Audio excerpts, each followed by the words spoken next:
اس مجمع میں بیٹھے ہوئے کم عمر یا بڑی عمر کے حفاظ کو بھی مبارک ہو اور پوری دنیا کے حفاظ قرآن کو مبارک ہو کہ رحمت دو عالم صلی اللہ علیہ وآلہ وسلم نے ایک ایوارڈ کا اعلان کیا ہے، ایک انعام کا اعلان ہے جو سب سے پکی سند کی حدیث ہے اس سلسلے میں۔ اس میں یہ فرمایا گیا ہے کہ ایک انعام تو یہ ملے گا ان تمام لوگوں کو جنہوں نے حفظ قرآن کیا کہ ان کے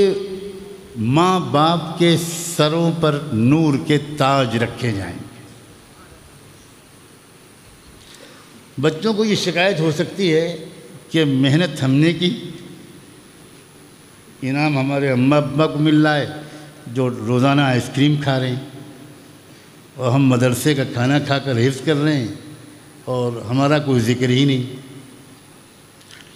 بچوں، اللہ میاں سے جلدی سے ناراض نہ ہوا کرو، بدگمان نہ ہوا کرو۔ دیکھو کتنے باریک اشارے ہیں ہر معاملے میں۔ اکثر جو بچے حفظ کرتے ہیں وہ بچے اپنے چوائس اور فیصلے سے حفظ نہیں کرتے، ماں باپ کے فیصلے اور چوائس سے حفظ کرتے ہیں۔ ان کے ماں باپ یہ فیصلہ کرتے ہیں کہ میرا بچہ حافظ بنے گا۔ میرے والد ماجد رحمۃ اللہ علیہ کہا کرتے تھے کہ کوئی شخص اپنے بیٹے کو عالم بنائے، اس میں 100% اخلاص ہر شخص کی نیت میں ہو جو اپنے بیٹے کو عالم بنائے، یہ یقین سے نہیں کہا جا سکتا، لیکن یہ بات یقین سے کہی جا سکتی ہے کہ جو اپنے بیٹے کو حافظ بناتا ہے وہ صرف اللہ کی رضا کی نیت سے بناتا ہے،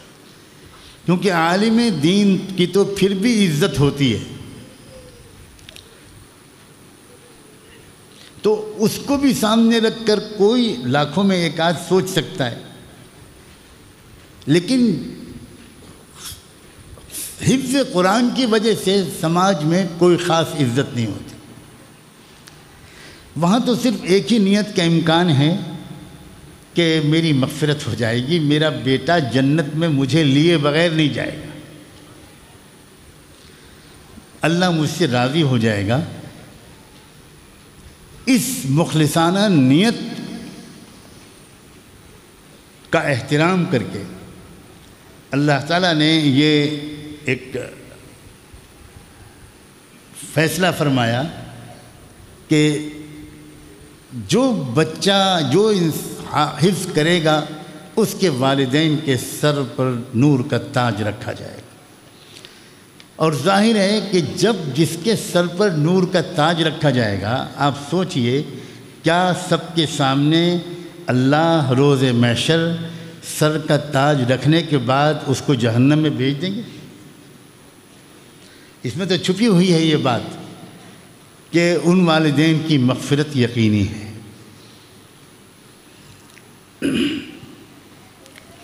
پھر ایک اور انعام کہ ان حافظوں سے یہ کہا جائے گا کہ کم سے کم 10 لوگ جن کو تم چاہو ان کو اپنے ساتھ جنت میں لے کر جاؤ، کوئی حساب و کتاب، سب میں بند کر دوں گا، کوئی ان کا حساب و کتاب نہیں ہوگا،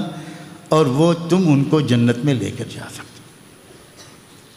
بعض احادیث میں تعداد زیادہ بھی آئی ہے، لیکن میں بالکل وہ حدیث چن رہا ہوں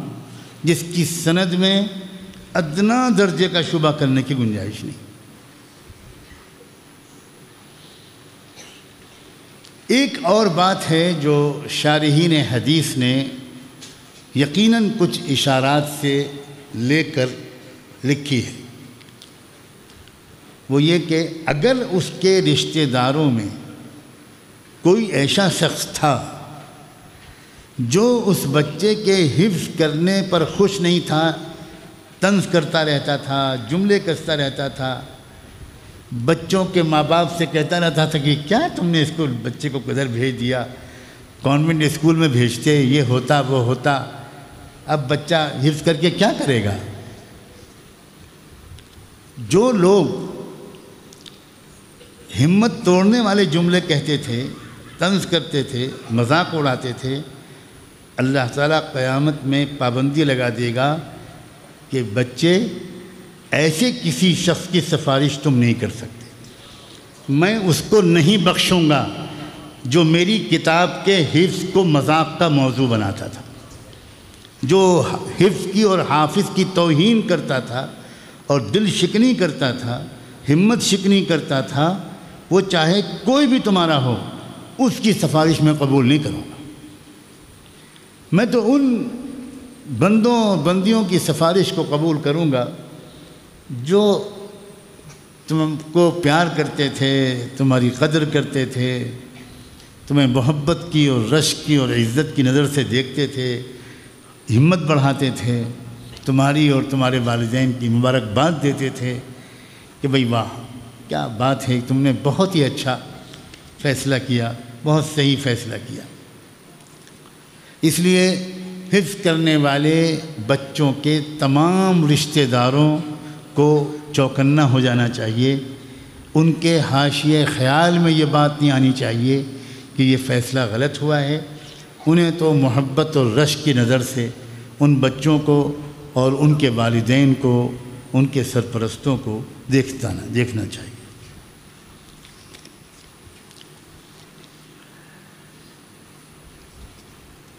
آج کے زمانے میں کوئی ڈیٹا اگر سیو کرنا ہوتا ہے تو کمپیوٹر میں دو طریقے ہوتے ہیں، ایک تو ہارڈ کاپی ہوتی ہے اور ایک سافٹ کاپی ہوتی ہے۔ اللہ کا کلام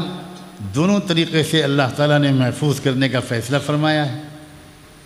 یہ لکھا ہوا چھپا ہوا قرآن مجید جو ہمارے ہاتھ میں ہوتا ہے، یہ اللہ کے کلام کی ہارڈ کاپی ہے، اور حافظوں کے سینے میں یہ جو قرآن ہوتا ہے اللہ کا کلام، یہ اللہ کے کلام کی سافٹ کاپی ہے۔ ڈیٹا کہیں سی ڈی میں سیو کیا جاتا ہے، ڈسک میں سیو کیا جاتا ہے، تو اللہ تعالیٰ نے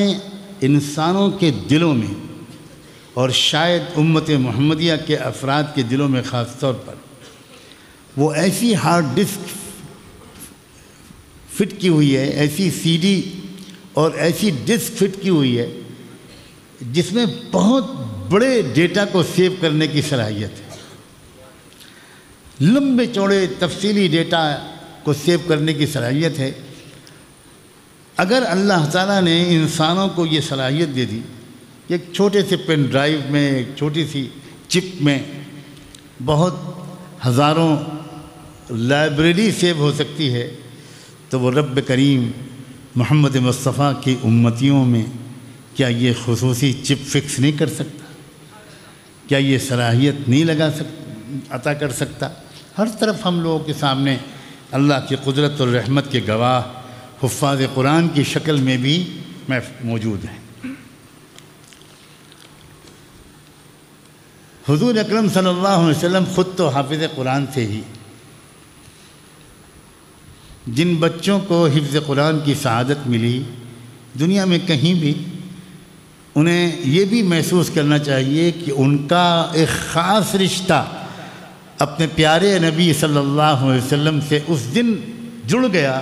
بن گیا جس دن ان کا حفظ قرآن مکمل ہوا۔